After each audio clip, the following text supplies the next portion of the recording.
Ahora sí, a ver quién me habla. A ver si escucho. ¿Ya hacemos prueba? ¿Ahí me escuchas ya? Sí, ya. Ahora sí, ya. Hola, doctora, la escuchamos fuerte tardes, y claro. Doctora. Hola. Buenas tardes. Tardes. ¿Qué dicen?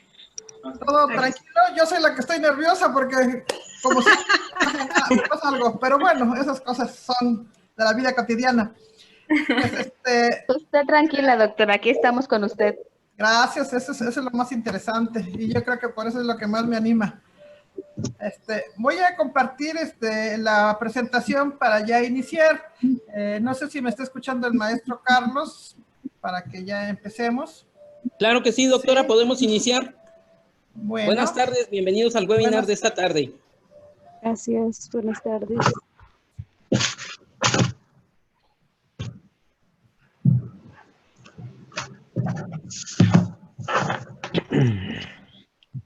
Bueno, quien esté leyendo cuántas diapositivas son, no se preocupen, ¿eh? Nada más es para que me tengan miedo. Bueno, pues vamos a hacer el encuadre. Esto ya se ha repetido en todas las presentaciones. Entonces, mientras transcurre la videoconferencia, por favor, mantengan su micrófono inactivo. El uso de la cámara es opcional, si gustan para saludarnos, aunque sea por lo menos en la pantalla. Realicen sus preguntas y comentarios únicamente a través del chat y al finalizar se retomarán algunas de ellas para sus respuestas o comentarios. Y como siempre solicito, y yo sé que así lo hacen, comportarse respetuosamente. Además que si tienen problemas con el audio o con el video, pues comentarlo también por el chat. ¿Sí me escucharon? Bueno, claro, ya. Sí. ¿Sí? Sí. Bueno, pues entonces vamos a empezar. ¿Sí están viendo la presentación? Sí, sí se ve. Sí, doctora. ¿La presentación? Sí. Bueno. Bueno, se ve una foto ahí. Perfecto. Sí, es una foto, ahora sí que maestra Valdivieso es precisamente de su grupo. Bueno, pues muy buenas tardes a todos los presentes. Agradezco a las autoridades de la Universidad Santander presentarme ante ustedes con un tema de por sí polémico. Puesto que la investigación cualitativa en los procesos educativos es muy hasta en la actualidad un proceso de grandes controversias, sobre todo dentro de los claustros de investigadores y también precisamente con los obstáculos epistemológicos que traen los estudiantes, ya sea en todos los niveles, no iba yo a decir que no más en el doctorado, pero creo que en todos los niveles, y que repercute más profundamente y es más complejo en el doctorado, porque se supone que el doctorado es para formar investigadores. Bueno, en este sentido enfatizo que la investigación en general y la investigación educativa en particular es un acto humano como tal, es tendiente a la búsqueda, al develamiento e interpretación de un hecho o fenómeno, además de reflexionar las formas de origen y desarrollo, además de sus nexos internos. De ahí que la investigación educativa como acto humano, desde su nacimiento hasta nuestros días, es un fenómeno discutible. Es discutible puesto que para algunos investigadores, pues lo que se trata es de construir el conocimiento, sobre todo en este caso de los procesos educativos. Pero para otro grupo es prioritario la mejora de la práctica, ¿sí? Hacer esta separación de cuerpos académicos ha provocado otro problema, aparte del devenir histórico de las ciencias. Ha provocado la incisión entre lo que es la teoría y la práctica del ser investigador y, lógico, también del oficio del pedagogo. Entonces, dichas circunstancias hacen, por un lado, como les decía yo, más complejos los procesos formativos de los estudiantes de posgrado, específicamente a los investigadores de la educación, con quienes la universidad Santander se ostenta como una universidad de los maestros y por lo tanto está comprometida. Pero la Universidad Santander en estos momentos, pues como una institución con responsabilidad social universitaria y un etos pedagógico, está comprometida a rendir cuenta a la sociedad ofreciendo, eso sí, programas de calidad, pero sobre todo a cargo de docentes conscientes de desalienar, ¿sí? Y de desujetar a los maestrantes y doctorantes y bueno, hasta, vamos a decir que los de la licenciatura que acompañan en esta aventura investigativa.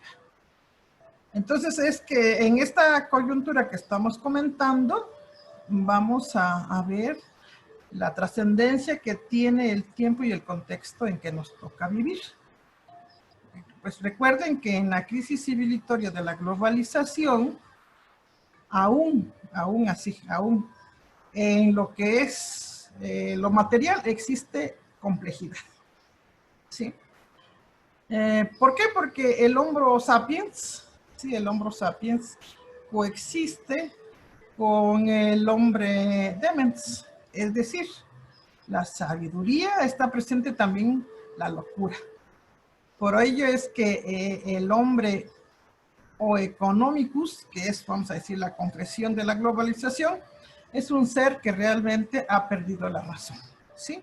Por eso la importancia de hacer un estudio muy profundo de la crisis civilizatoria como punto de partida de toda nuestra temática, ¿sí?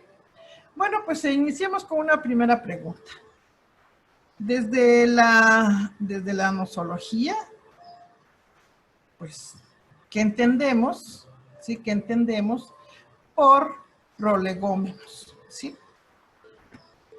Ustedes van a decir, bueno, ya empezó con sus preguntas. Bueno, pues sí, porque van a ver que así como es los hilos de Ariana desde la filosofía, la pregunta es esencial, coyuntural, y es la parte nuclear de lo que es la investigación. ¿Sí? Perfecto. Entonces, ¿qué entendemos por los prolegómenos? Pues fíjense que usé el término nada más para recordar la importancia que tiene la nosología y la epistemología en la construcción de nuestros conceptos. ¿Por qué es importante? Porque luego recuerden que dentro de todos los teóricos está Bachelard y que nos recuerda que tenemos en muchas ocasiones lo que son los obstáculos epistemológicos que nos impiden realmente avanzar en nuestras investigaciones. ¿Esto qué quiere decir? Que precisamente por eso existe todo lo que se denomina pues el estado del arte, y el estado del arte es el que nos permite redefinir o de construir los términos para tomar nuevos significados y nuevos sentidos a nuestro trabajo. Precisamente por eso es que estos famosos prolegómenos no es otra cosa más que hablar con anticipación, hablar de preámbulos, de introitos o de principios. Y si lo tomé, fue precisamente, como les comento, es que todo concepto tiene un acuño. Y ese acuño, cuando ya trabajemos nuestro marco teórico, pues nos va a hacer como, ahora sí que nos va a llamar la atención, porque a fin de cuentas, si nosotros no construimos, reconstruimos, decodificamos o resignificamos un concepto, sencillamente entonces vamos a trabajar pues con diferentes teóricos, a veces desde diferentes corrientes, y esto va a dar al traste precisamente a la construcción de nuestro objeto de estudio. ¿Sí? Bueno, entonces, ¿quién acuña este concepto? Pues fíjense que nada más fue uno de los grandes clásicos, por eso es que también siempre les comento que es muy interesante irnos a darle una miradita a los clásicos para poder interpretar a los clásicos contemporáneos. En este caso, pues está Kant, ¿sí? Y Kant habla como de los prolegómenos, dice a toda metafísica futura que puede presentarse como ciencia, es una introducción que hace Kant en su texto de la crítica de la razón pura. Esos grandes famosos textos de Kant pues nos permiten precisamente ahondarnos en lo que es los famosos prolegómenos, ¿sí? Bueno, entonces los prolegómenos, vamos a decir que son una especie de sinopsis, ¿sí?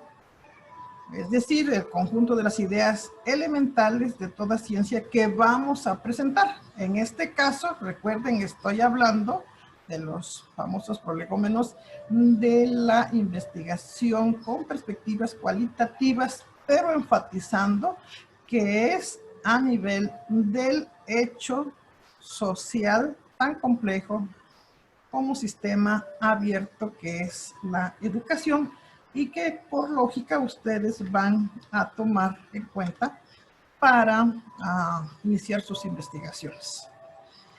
Entonces, vuelvo a repetir, los prolegómenos lo estamos hablando como principios, preámbulos, prólogos, introitos de la investigación cualitativa en este caso, pero la investigación cualitativa en la educación, ¿sí?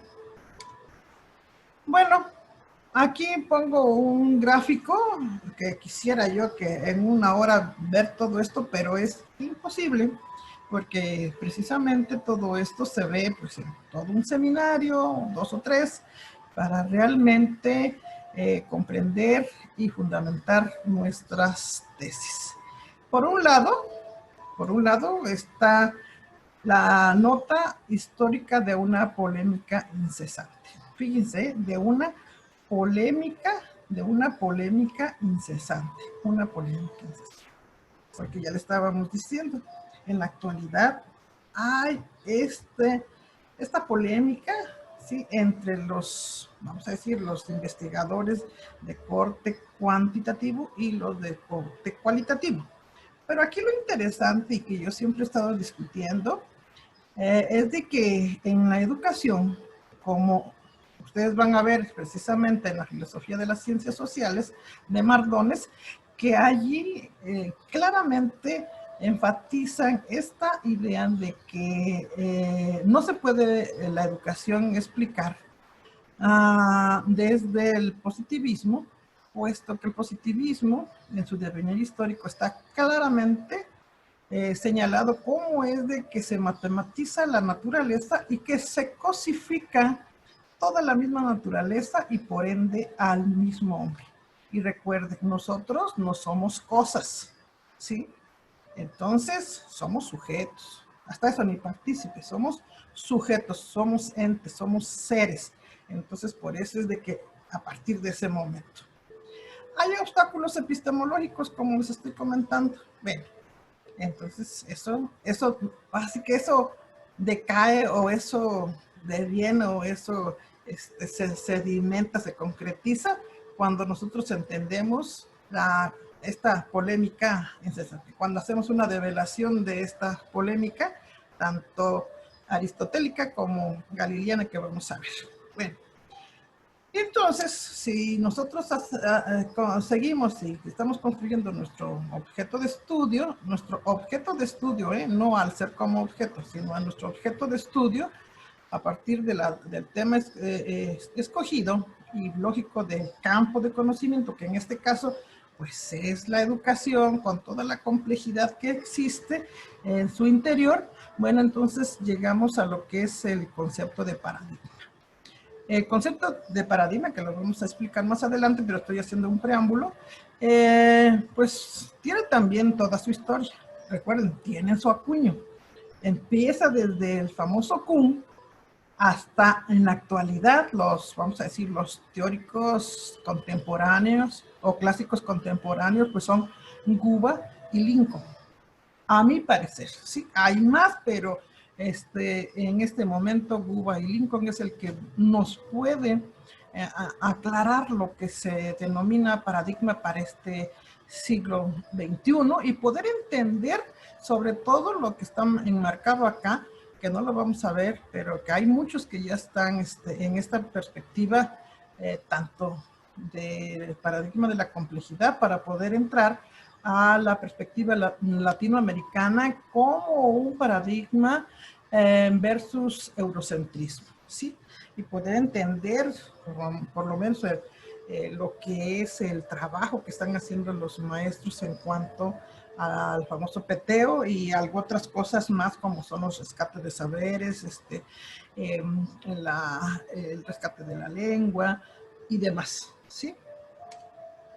Bueno, pero ante todo esto que les estoy comentando y más, predomina, aquí están viendo como una triada, lo que es la interrogante y que la vamos a ver así de paso, no la vamos a profundizar porque pues como es así que es un preámbulo lo que estamos viendo, pues los voy a dejar así como las grandes novelas que va a pasar más adelante y los voy a invitar pues para que entren a la UNISAN, los que no son de la UNISAN, y los que están en la UNISAN, pues para lo que ustedes desean, yo los apoyo en este famoso acompañamiento que propone la UNISAN. Bueno, la interrogante. Vamos a ver las dos clases de interrogante, las dos grandes clases de interrogantes que existen en este quehacer docente. Por el otro lado está el sujeto. Sí, recuerden, no es la cosa, sino es el sujeto. Tanto el investigador como el investigado y su relación con el mundo. Y precisamente de allí es donde surge esta famosa relación de sujeto-objeto, ¿sí? Pero objeto de estudio, no el objeto, vamos a decir, en términos de la cosa. Bueno, pues vamos a prepararnos. El problema es que luego me tardo mucho, ¿sí? Pero vamos a ver, sí. Pues antes de continuar, voy a agradecer a todos mis exalumnos que están puestos y pues les agradezco mucho. Bueno, entonces vamos a empezar. A lo mejor recuerdan aquellos momentos en que pues los obligaba yo a leer a Mardones, ¿no? Y a Ursúa con Berger y Luhmann y todos los demás, y aquí vamos a recordarlo.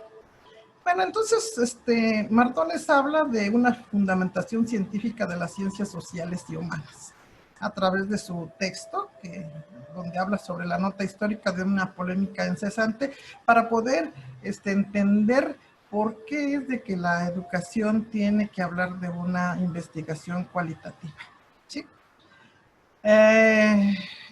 Por un lado, está la tradición aristotélica, que explica o da a entender que la ciencia no es otra cosa más que una explicación teleológica,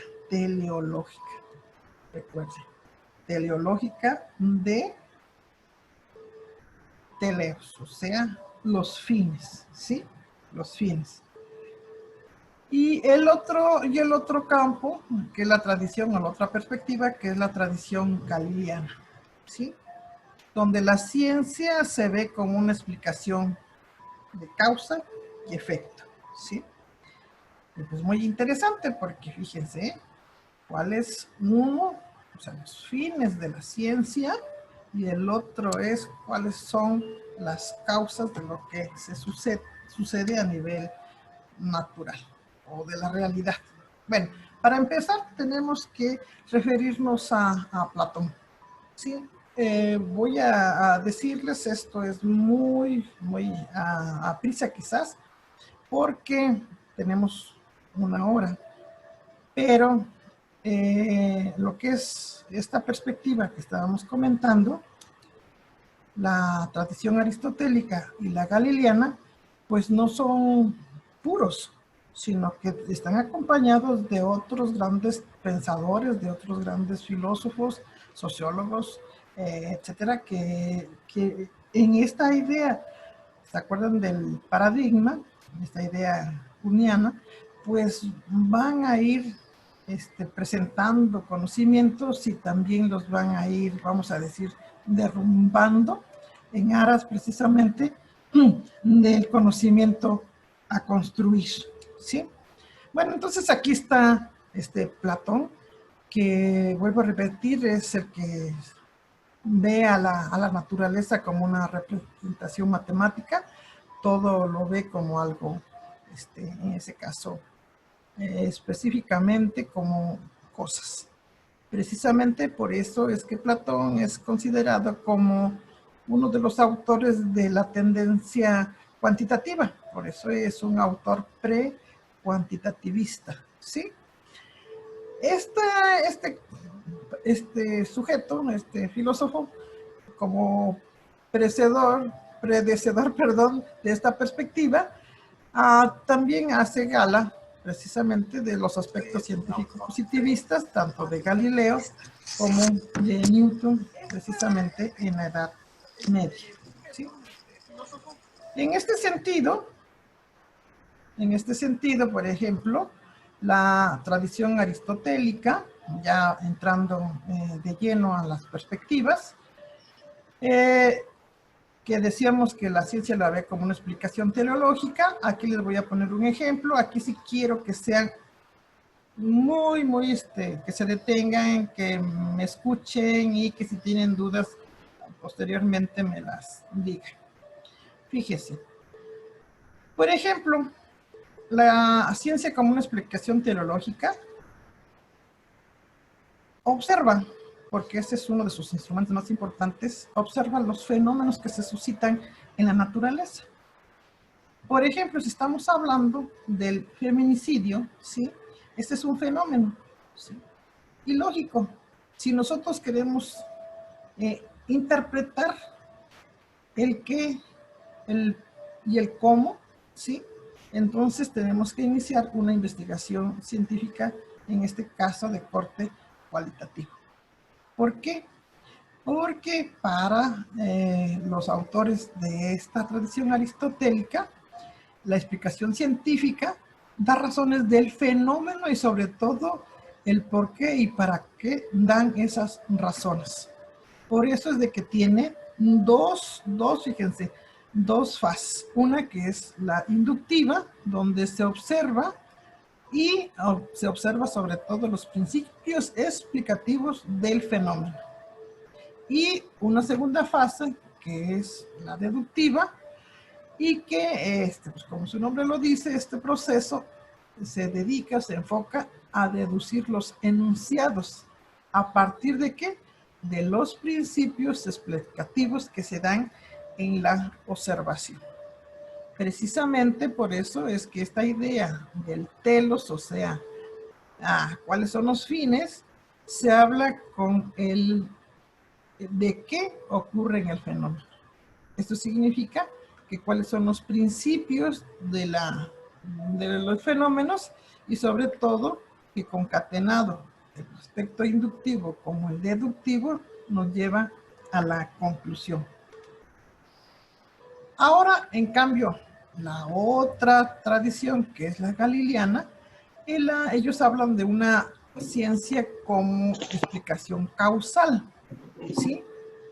Causal. Recuerden, causal, pues habla de lo que es causa y efecto, ¿sí?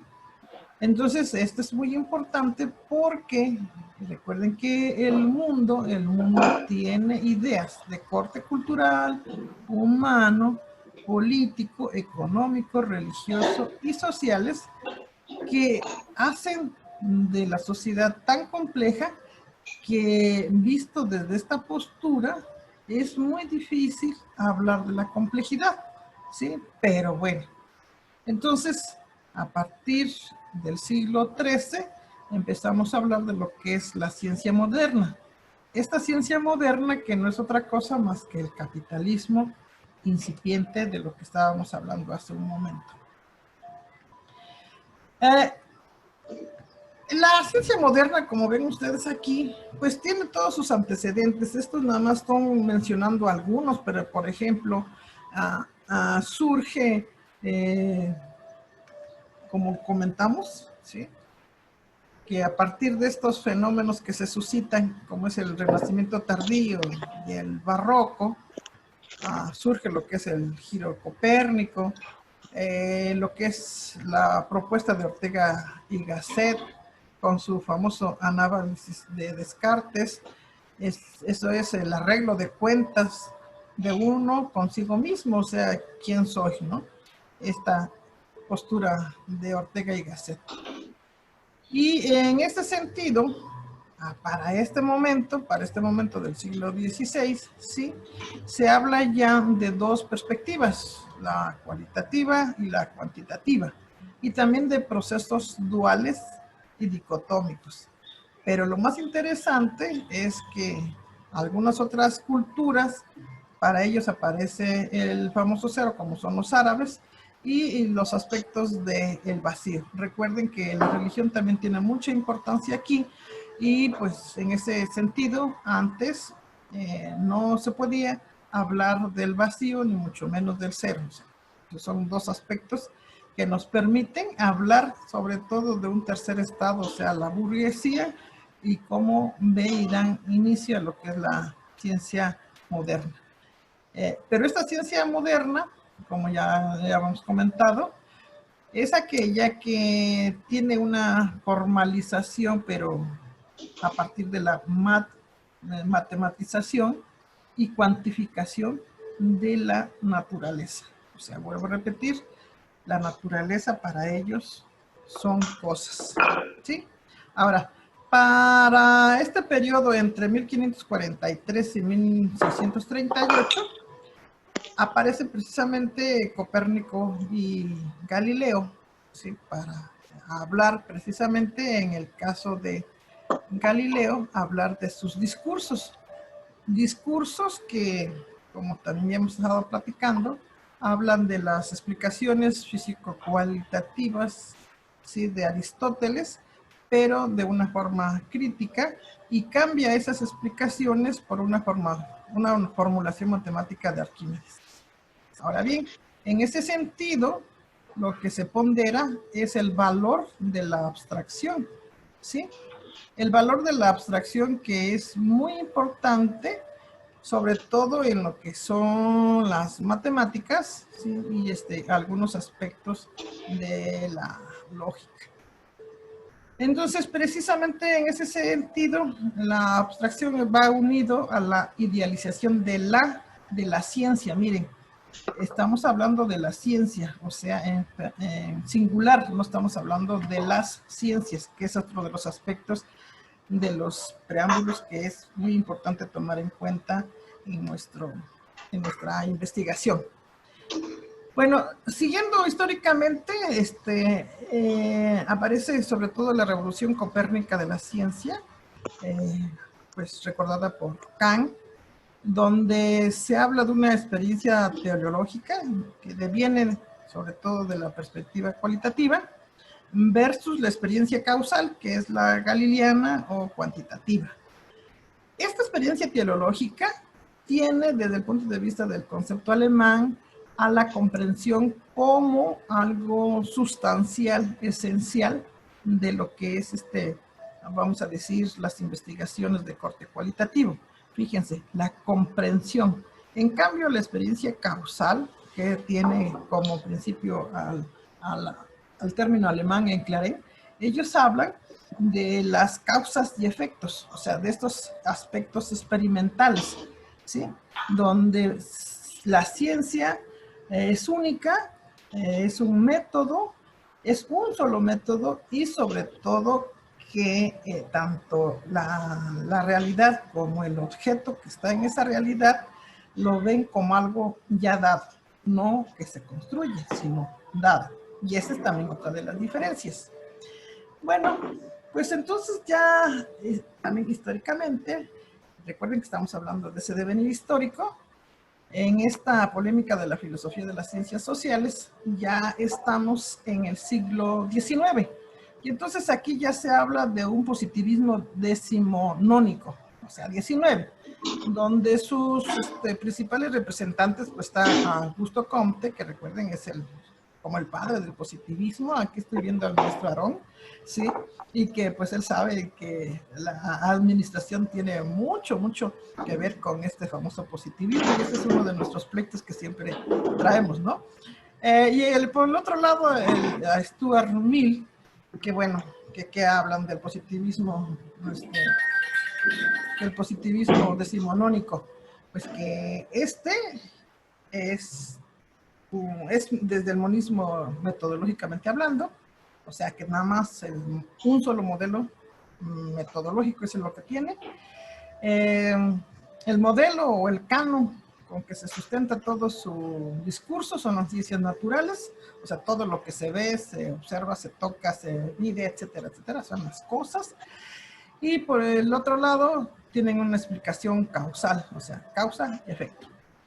Y por el otro, el interés que tiene el conocimiento, pues es positivista. Eso significa, pues a fin de cuentas, es un interés dominador, controlador de la naturaleza. Y precisamente por eso los grandes autores de la filosofía de las ciencias sociales hablan que el positivismo decimonónico cosifica las cosas e inclusive al hombre. ¿Sí? Fíjense, o sea, así es de que cuando hablan, por ejemplo, desde el feminismo, que es el ejemplo que puse, que la mujer es una cosa o es un objeto sexual, pues está cosificando y lo están viendo desde ese positivismo decimonónico. Bueno, pues esta postura tiene un verso, que es la hermenéutica. La hermenéutica, recuerden ustedes, también tienen a diferentes o a varios representantes, como es a Jürgen Dursey, a Dilthey, Simmel, a Max Weber, pero también a otros neocantianos como Baden, Windelband y Pues dile que ya. ¿Sí? Por favor, tienen abiertas sus micrófonos. Bueno. Posteriormente a esto, aparece lo que es la escuela de Frankfurt. Esta escuela de Frankfurt, con su primer representante que es Georg Simmel, y que influye sus posturas de John Simmel sobre Max Weber, Edmund Husserl, Bloch, Jasper, Lukács, Heidegger, Mannheim, Adorno, Walter Benjamin, Heidegger y todos estos grandes autores. Pues de todos ellos vamos a sustraer a Wilhelm Dilthey, y él habla precisamente a través de grandes textos, de las interpretaciones y de los significados de los textos, sobre todo para fundamentar esta famosa relación de sujeto-objeto que estamos comentando, que existe como primera instancia en las investigaciones, ¿sí? Y bueno, pues desde ese punto de vista lo pone vamos a decir, a consideración de la lente, o de lo que es el filtro de las ciencias objetivas y de las ciencias subjetivas. Fíjense, ahorita ya hablamos de las ciencias objetivas y de las subjetivas. ¿Por qué? Porque las ciencias objetivas ya habíamos dicho que cosifica a la naturaleza y al mismo hombre, y en cambio las ciencias subjetivas saben de que el hombre tiene una interacción con todos los seres y con todas las cosas, vamos a decir, de la naturaleza, o sea, de su realidad. O sea, el mismo hombre es un sistema abierto, no es un sistema cerrado, por eso es de que es interesante estudiar también la teoría de los sistemas. Es un sistema abierto, pero sobre todo eritropoyético. Entonces, o autopoyético, perdón. Entonces, estos conceptos que estamos manejando nos va a dar fundamento para las famosas ciencias subjetivas. Y esta coyuntura entre las ciencias, entre la ciencia objetiva y las ciencias subjetivas, nos permiten comprender, como ya habíamos dicho, comprender, interpretar, sí, lo que es los fenómenos históricos sociales humanos. ¿Por qué? Porque estos procesos de relación de sujeto a objeto, pero vistos desde la subjetividad o desde la intersubjetividad de las ciencias histórico-sociales humanistas, ¿sí?, hablan de una interacción de la experiencia personal. También hablan del entendimiento reflexivo de la experiencia, porque no nada más es de que tengo experiencia y no la reflexiono no la contrasto con las teorías. Por eso es de que los famosos obstáculos epistemológicos son como los fantasmas que en ocasiones, o que la mayoría de veces obstaculizan, como su nombre lo dice, obstaculizan, obstruyen nuestros procesos de investigación. Y por el otro lado, son una expresión del espíritu, de las palabras, de los gestos y sobre todo del arte. Cuando estoy hablando del arte, aquí no me estoy refiriendo nada más a las cuestiones artísticas, sino al sentido creador, ¿sí? Al sentido creador. Porque a fin de cuentas la investigación cualitativa en educación no es otra cosa más que una acción creativa. Por eso es de que las grandes obras hablan de la creación del espíritu científico, ¿sí? Perfecto. Pues regresamos en esta idea de la comprensión. Está sobre todo a partir de la influencia de Dittel y también la influencia de Hegel, se habla del espíritu objetivo, ¿sí? Del espíritu objetivo. Este espíritu objetivo no es otra cosa más que la objetivación sensible e histórica, ¿sí? Histórica. Entonces, precisamente por eso es de que es muy importante hablar de la nosología y de la epistemología de todos los conceptos. Nosología y epistemología es lo mismo, nada más que es de perspectiva territorial diferente. Entonces, aquí lo interesante es de que no podemos usar un concepto si no la sometemos a la nosología o la epistemología. ¿Quién lo acuña? Cómo se ha transformado en el devenir histórico, cómo se ha aplicado y cuál es el sentido que le dan los sujetos que viven en una realidad en tiempo concreto. ¿Sí? ¿Por qué? Porque no es otra cosa, como bien dice aquí, que las relaciones culturales del espíritu o de la vida humana. Precisamente por eso es que al terminar el siglo XIX, o sea, el famoso siglo decimonónico, ya Emile Durkheim tiene una postura basada en el método sociológico de corte galileano, o sea, positivista. Y Max Weber ya habla desde la sociología comprensiva. Esto significa que está hablando desde una perspectiva cualitativa, ¿sí? ¿Por qué? Porque en ocasiones a veces a la fuerza queremos hablar, pero como si fueran de la misma perspectiva Durkheim y Max Weber. Y entonces, como ven, la historia nos dice, tengan mucho cuidado porque si van a hacer estudios sociológicos en su investigación, tienen que ver qué postura es la que a ustedes les permite fundamentar su investigación. ¿Sí? Perfecto. Bueno, quiero hacer énfasis porque desde la filosofía positivista no nos podemos olvidar de Comte, ¿sí? ¿Por qué? Porque hay, desde este punto de vista desde el positivismo, hay un periodo que se denomina protopositivismo, que es previo a Comte, ¿sí? Es un concepto francés del siglo XVIII. Está la época en que realmente actuó, escribió sus principios o sus prolegómenos, Comte y sus discípulos. Y posterior a él está el positivismo crítico alemán del siglo XIX.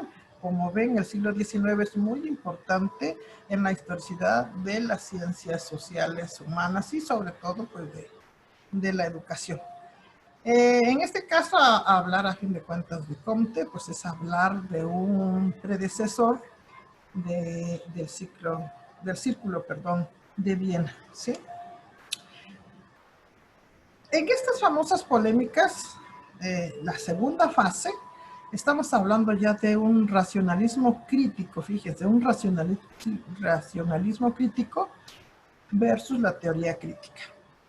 Bueno, pues esto aparece entre las dos grandes guerras mundiales. Fíjense, qué interesante, dentro de las dos guerras mundiales, fenómenos tan importantes, trascendentales para lo que es pues así que nuestra existencia. Entonces, esta década de los 20 está impregnada del famoso positivismo lógico, representado por Russell y Wittgenstein, ¿sí? Y que a fin de cuentas conforman lo que es el Círculo de Viena. El Círculo de Viena, que se caracteriza por tener una ciencia unitaria. Ya estamos hablando mucho de lo que es una ciencia unitaria, o sea, se habla de lo singular. Es una ciencia universal y es una ciencia lógicamente trabada. Así dice el texto. ¿Por qué se habla de una situación lógica trabada? ¿Por qué? Porque ya Edgar Morin en esta contemporaneidad habla que de los 7 saberes que todo pedagogo, todo estudioso, todo científico de la educación debe tener, así que precaución, es de que en nuestro discurso hablemos de la ciencia. Para hablar del fenómeno educativo tenemos que hablar de todo una complejidad interdisciplinar, inter, trans y multidisciplinar, para que podamos entender y sobre todo comprender en esta lógica del devenir histórico de las ciencias, comprender, interpretar precisamente los fenómenos que se suscitan, pero que no pueden ser a través de una sola ciencia, ¿sí?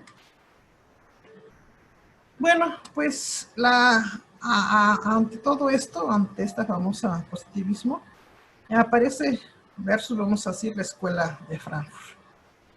Y pues la Escuela de Frankfurt, recuerden que es así que es todo un fenómeno que nos fascina hacer membrazas en nuestras tesis, pero sucede que a veces no la comprendemos, que no sabemos ni de dónde viene, ni cuáles son sus principios. Bueno, en primer lugar, está basado en la famosa teoría crítica y sus representantes, como también ya habíamos comentado, pero más cercanos a la contemporaneidad, pues está, además de Horkheimer, está Adorno, Marcuse, Fromm, Poloch y algunos otros más. Bueno, esta teoría crítica pues tiene todo su basamento de Hegel, o sea, hegeliano y marxista. Pero aquí en este caso estamos hablando de Adorno. Adorno observa y escribe sobre estas contradicciones sociales. Fíjese, contradicciones sociales. El positivismo piensa que todos los fenómenos sociales son estáticos, ¿sí? Están dados. Y resulta que no, existen tantos movimientos, son tan dinámicos porque son contradicciones. Digo, un ejemplo es la pandemia que estamos viviendo, en que unos dicen use cubrebocas, otros dicen que no, unos dicen báñense al llegar a su casa y otros dicen mejor no salgan a ir para eso, etcétera, etcétera. ¿Sí? Entonces, precisamente por esas famosas contradicciones sociales, la sociedad en sí, la naturaleza, la realidad, no puede ser vista como una cosa, porque una cosa es estática. En cambio, así que los fenómenos, los sujetos, los seres, son sencillamente dinámicos. Digo, empecemos nada más como por nuestro metabolismo, ¿sí? Y pues ya, ese es un cambio de postura, ¿no? En este caso, precisamente, ver a la sociedad no como un objeto, pues es un impulso muy importante que tiene como compromiso las ciencias sociales. Porque a fin de cuentas, ¿sí? en la naturaleza, en estas contradicciones sociales, en los fenómenos que observamos y comprendemos, interpretamos, analizamos, reflexionamos, etcétera, etcétera, hay siempre un interés. Y ese interés es emancipatorio. ¿Qué significa emancipatorio? Pues sencillamente lo que significa es desujetarnos de un discurso hegemónico, desliniarnos y sobre todo ese interés emancipatorio que nos da la libertad de pensar, sí, más allá de lo que en un momento dado una sociedad hegemónica nos puede decir que así debe ser, ¿sí? Digo, porque qué pena, y espero que no ofenda yo a nadie, qué pena que ante la pandemia dice, pues si ustedes salen, a mí no me va a afectar, va a afectar a ustedes, ¿sí? No, el problema aquí es de que veamos por el famoso bienestar, que está muy enfatizado en lo que es en el paradigma latinoamericano, el bienestar, ¿sí? O sea, el bienestar y el bien ser de una comunidad muy diferente a lo que es una sociedad europea o aquellos otros que están muy aparte de lo que es Latinoamérica. Precisamente estas contradicciones sociológicas, ¿sí?, están inmersas en lo que es una razón crítica. Y precisamente por eso es que uno de los grandes autores, como es Horkheimer, sí habla que si la crítica no se convierte en crítica de la sociedad, ¿sí?, sus conceptos no son verdaderos.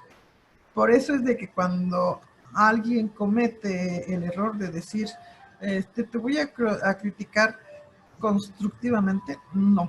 Esto significa que su lenguaje los está acusando de que no han leído a Kant. ¿Por qué? Porque nada más existe una crítica, ¿sí? O un concepto denominado crítica. Perfecto. Hablemos de la tercera fase de la polémica. Fíjense, aquí ya estamos como aterrizando y estamos hablando de lo que es la confrontación. Confrontación, ¿sí?, entre la explicación de los fenómenos, pero a través del positivismo, y la comprensión.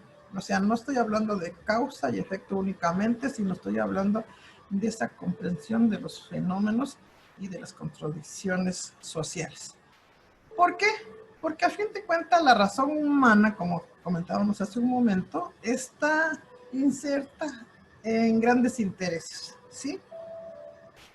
Nuestra actividad humana está llena de intereses. Y precisamente las ciencias naturales tienen el interés de controlar y dominar la naturaleza. Fíjense,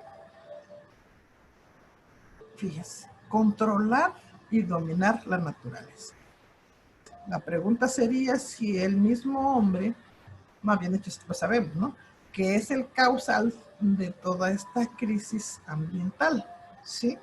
Entonces, si ya se sabe, si ya la investigación cuantitativa lo sabe, ¿por qué continúa con este interés de controlar y de dominar la naturaleza? Bueno, la pregunta, o más bien dicho, la respuesta lo tienen ellos y que es muy interesante decirlo. Por el otro lado, las ciencias sociales, la esencia está basada en el diálogo, ¿sí?, en el diálogo. Precisamente en términos de la teoría de los intereses está Habermas, y que habla que la razón humana, además de que tiene intereses, es intersubjetiva, y precisamente porque tiene un interés emancipatorio. Este interés emancipatorio que pues, nos permite develar lo que es el bien ser y el bienestar, nos habla de que su aplicación sería para la construcción de una sociedad donde los individuos puedan ser realmente personas. Esto es muy importante porque recuerden que desde ese punto de vista, si nosotros queremos hablar de una participación civil para realmente coadyuvar la problemática del Estado, es que realmente primero nos respete los derechos humanos como personas y que de allí pues se dignen a través de lo que es una educación emancipatoria, darnos a entender que realmente somos personas que tenemos, que no somos cosas, que somos personas, que somos seres, que somos sujetos, y que por eso pues aquí estamos, ¿no? Sí. Perfecto, pues nos hace falta ya son las 16:58, ya las 17. Nada más quiero ir muy a prisa, si me lo permiten. Espero que me digan que sí, por lo menos con señas, ¿sí?, para ir terminando. Otro de los problemas muy importantes son la interrogante, ¿sí? La interrogante que hay muchos autores, posteriormente, si ustedes así lo desean, Les doy, quien ha escrito principalmente es Paulo Freire, de la interrogante, en su libro La didáctica pedagógica de la pregunta, y hace una gran diferenciación entre lo que es la interrogante pedagógica y la interrogante investigativa. Pero a fin de cuentas, ¿por qué nos interesa hablar de la interrogante? Porque a través de preguntar, dice que se define el camino de la reflexión.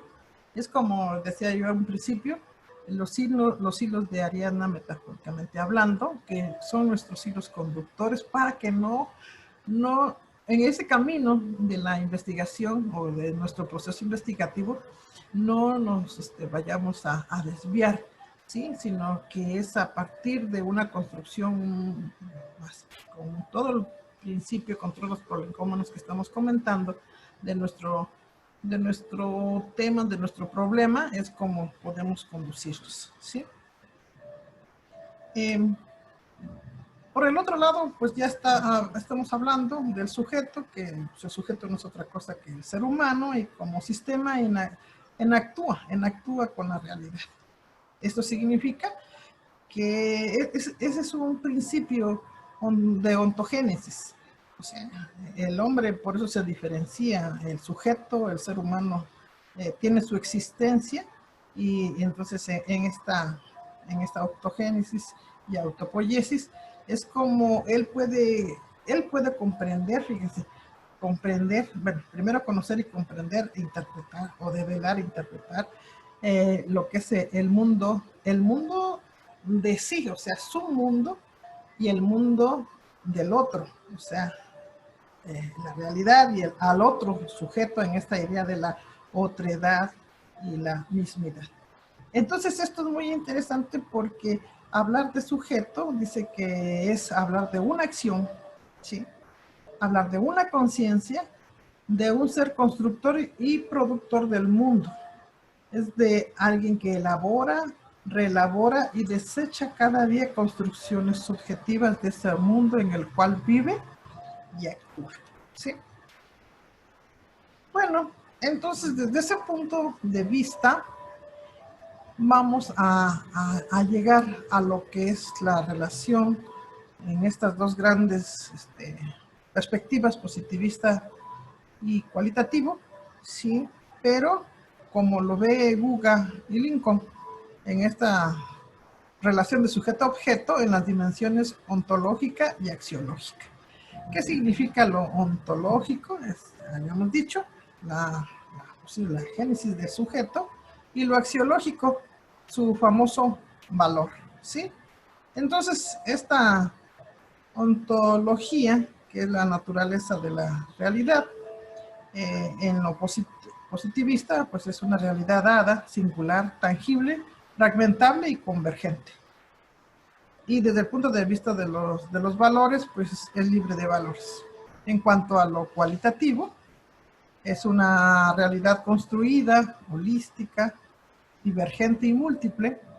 Y desde el punto de vista axiológico, influye en la selección del tema, la teoría, el método, el análisis y sobre todo la crítica ideológicamente hablando. ¿Sí? Perfecto. Pues entonces aquí en esta idea que hablábamos del paradigma, recuerden, el mismo Kuhn, pues habla casi con los autores que lean a Kuhn, interpretan a Kuhn, dicen que hay como 200, 300 conceptos del mismo Kuhn sobre paradigma, por eso es de que en la actualidad se dice que el paradigma kuhniano tiene un sentido y significado polisémico, ¿sí? A diferencia ahora de Kuhn, está Guga y Lincoln, ¿sí? Entonces, desde el punto de vista lingüístico existe un esquema para entender lo que es el paradigma, pero pues no lo vamos a ver porque pues creo que ya son temas un poco más profundos y más de un seminario.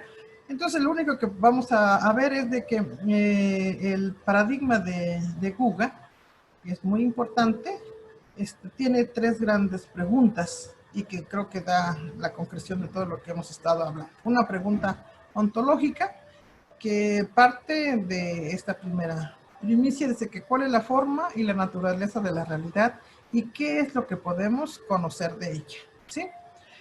La otra pregunta es epistemológica y pregunta cuál es la naturaleza de la relación entre quienes conoce o busca conocer y qué es lo que puede ser conocido.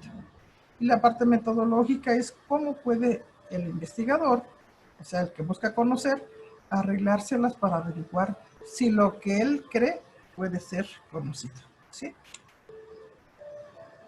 Bueno, el mismo Guga y Lincoln hablan cómo es, desde ese punto de vista, desde esas tres interrogantes, la ontológica, epistemológica y metodológica, que es muy importante enfatizarla, interpretarla y aplicarla en nuestras tesis, sobre todo en lo que es en todo el proceso, pero principalmente en lo que es en el diseño metodológico. Él habla cómo está pues, interpretando este paradigma del positivismo, el positivismo, las teorías críticas y el constructivismo, estas tres grandes interrogantes, ¿sí? Y bueno, pues aquí sí les sugiero, sobre todo a los doctorantes que me están oyendo, sí, que este cuadro, que también ya se los dejé de tarea algún día, es a hablar desde dónde ubican su investigación, si lo ubican desde el positivismo, desde el post-positivismo, desde la teoría crítica o el constructivismo, cada uno de estos elementos, cuál es el interés por investigar para poder entender la justificación, la naturaleza del conocimiento, o sea, a partir de esta realidad concreta, estos acúmulos de conocimientos, que es a partir de lo que es su investigación documental, ¿sí? Los criterios de calidad, cómo van a hacer ese rigor epistemológico, ¿sí? A partir de la ruptura, los valores, cuáles son los valores que van a guiar su tesis, la ética, y sobre todo la voz, por ejemplo, una voz de científico desinteresado del fenómeno, o de un intelectual transformador, o de un participante apasionado, ¿sí? El entrenamiento, ¿sí? Como es, en ese sentido, cuando hablamos del entrenamiento, o sea, qué instrumentos metodológicamente vamos a hablar, y cómo se puede dar la conciliación del paradigma que nosotros estamos hablando y los demás. Bueno, ¿cuál es la conclusión?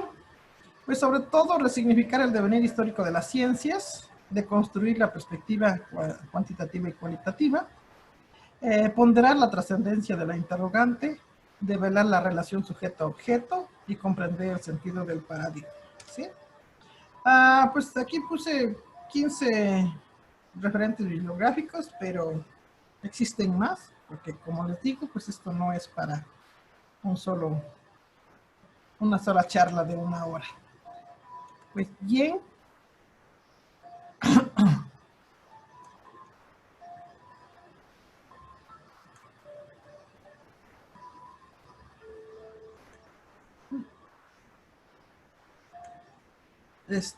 pues si tienen alguna pregunta, pero que creen que no los veo, no puedo abrir mi... Ya. Ahora sí, compañeros, pues estoy aquí para servirle. Madre mía, 17, no sé qué me estaban diciendo. Pues se escucha bien. Si es posible tener el archivo. Creo que sí, todos lo están grabando. La universidad UNISAN se ha preocupado y ocupado precisamente porque, pues, de una u otra manera, el claustro de asesores que tiene la UNISAN, siempre somos muy polémicos, siempre estamos discutiendo, pero creo que es en beneficio. Aquí está el maestro Ricardo, y creo que es así, ¿verdad, maestro Ricardo? Que es de los ricos de las academias, y por eso es de que, pues, con todo, así como dirían, con todo orgullo, aquí UNISAN, ¿no? ¿Sí? Pues no sé, no encuentro ninguna pregunta. O no sé si hay alguien que quiera preguntar, porque son varias las...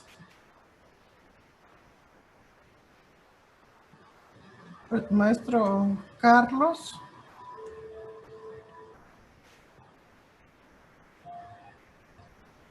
Maestro Carlos.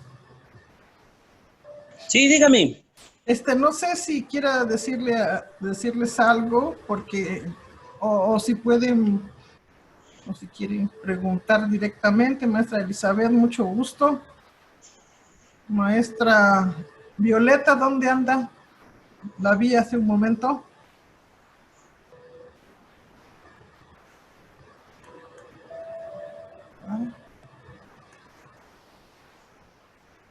Estimadas compañeras de la maestría, muy amable.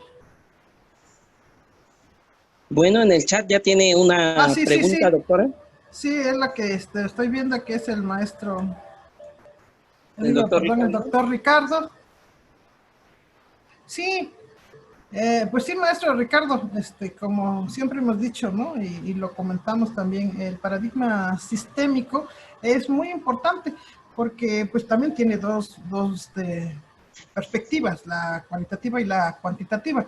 La cualitativa, que muchos de sus teóricos de esta teoría pues hablan de sistemas cerrados, pero en este caso el sistema abierto es elemental para la construcción del objeto de estudio, porque el objeto de estudio, como comentábamos, no es único, sino que el paradigma de la complejidad unido al paradigma del sistémico habla de que la educación es multifactorial, multidimensional, sobre todo en el proceso educativo.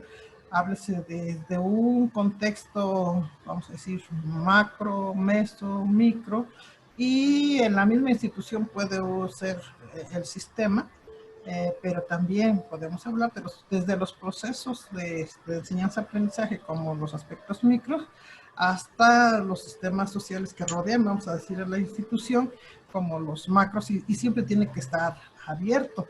O sea, un fenómeno educativo no puede ser visto nada más desde una postura cerrada, ¿no? Sí, esa es lo que puedo decirle, maestro, pero sí es muy importante la construcción de este paradigma sistémico en la construcción del objeto de estudio. ¿Sí? Sí, maestro. ¿Algo más? Maestro doctor Iván, muchísimo gusto saludarlo. Cristian, maestro Juan Aarón Juan. Sí. Pues no sé si en primer lugar, maestro, doctor, quedó pues por lo menos fundamentada la idea de lo que me preguntó usted con respecto al paradigma sistémico. ¿Ustedes qué dicen?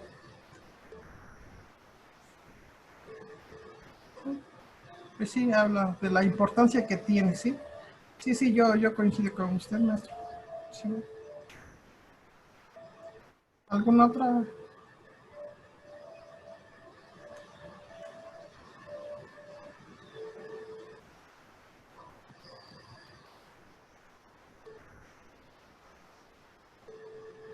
Dice, los temas de investigación en educación seguramente son únicamente bajo el paradigma aristotélico. Bueno, recuerden que ese es el inicio, ¿no? El paradigma aristotélico o la postura aristotélica versus la galileana. Pero no, para nada. Aquí, qué bueno que está el doctor Ricardo, que sí decimos, ¿no? De que pues cada quien tiene una postura, pero para empezar debemos conocer las dos posturas, los paradigmas con que se pueda interpretar los procesos o los fenómenos educativos, pero esto no significa que se sometan a una situación hegemónica vas a decir, de lo cualitativo. Es más, algunos autores hablan de lo mixto, sí, pero en lo real, lo grave, vamos a decir, o lo difícil es de que lo cuantitativo tiende a cosificar al sujeto que estamos investigando, o por lo menos que nos permite develar los procesos que, como bien decía el maestro Ricardo, de estos sistemas abiertos, ¿no? Sí.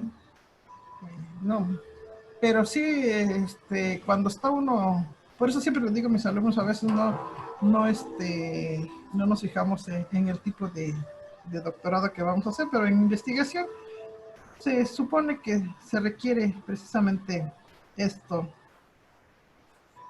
idea de que sea más cualitativo, ¿sí? Sí, esto es más cualitativo. Así es.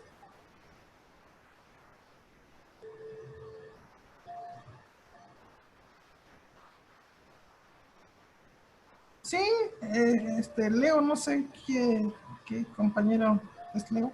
Sí, los temas de investigación en educación son netamente bajo el paradigma aristotélico, es una pregunta, y luego si el fenómeno educativo se podría cosificar si hablamos cuantitativamente.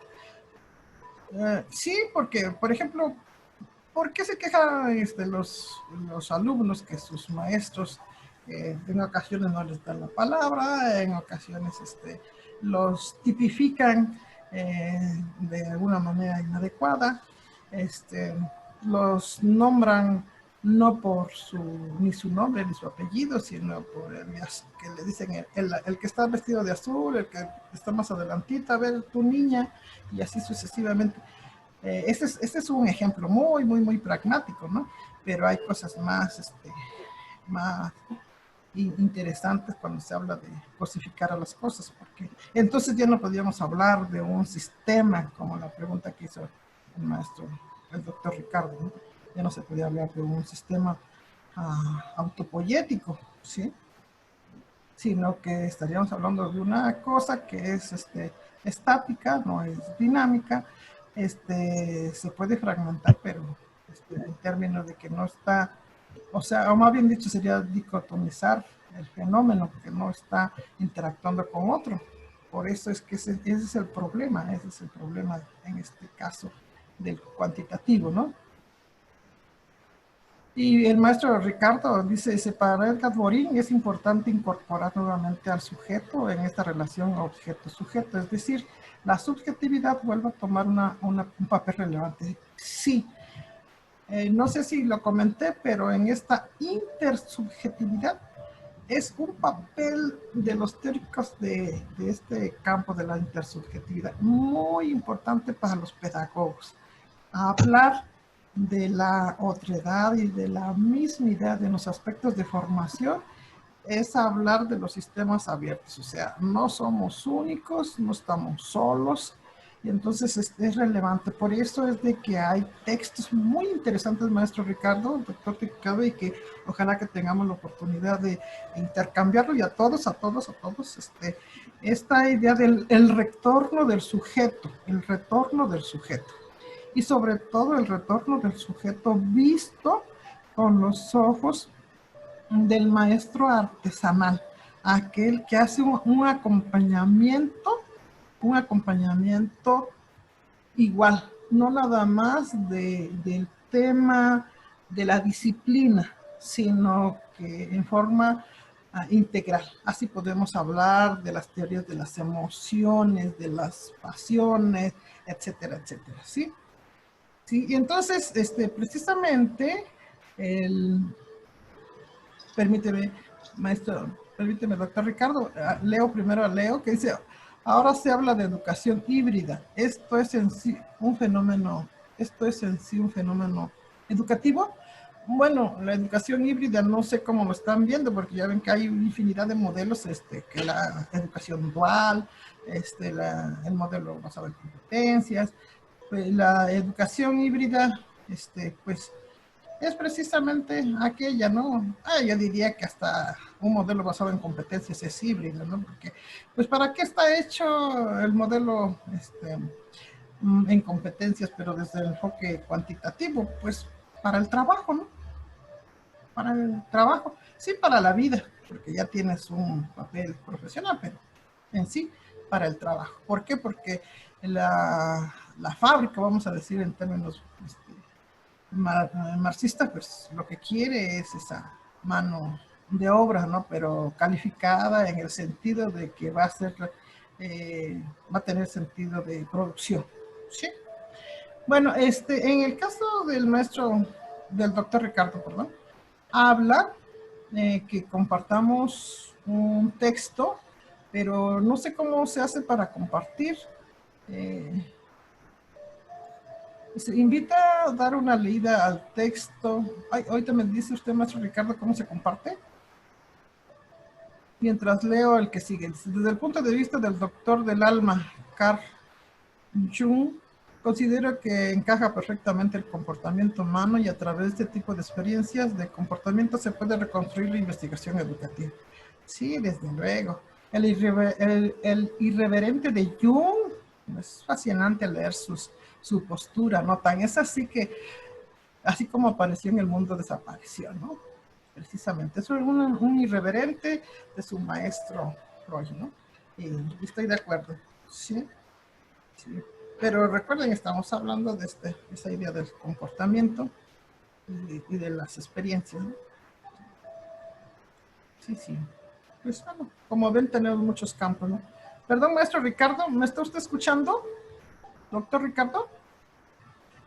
No sé cómo compartir esta... pero sí lo pueden los compañeros copiar, ¿no? Su link que puso usted del retorno del sujeto. Bueno, entonces, por favor, compañeros, bueno, ya alguien me contestó que sí se puede. Bueno, pues retomen ese link, por favor, para todos los compañeros. Sí, sí. Perfecto. Bueno, pues no sé, si alguien quiere hacer algún comentario, alguna pregunta, y si no, pues maestro Carlos. Yo también quisiera, pues invitar a todos los participantes para que nos sigan visualizando por Facebook y por este medio de Zoom. Vamos a seguir con los webinars, todo lo que es el mes de julio y agosto, para que no se los pierdan. Muchísimas gracias, doctora Ia, y que tenga excelente tarde.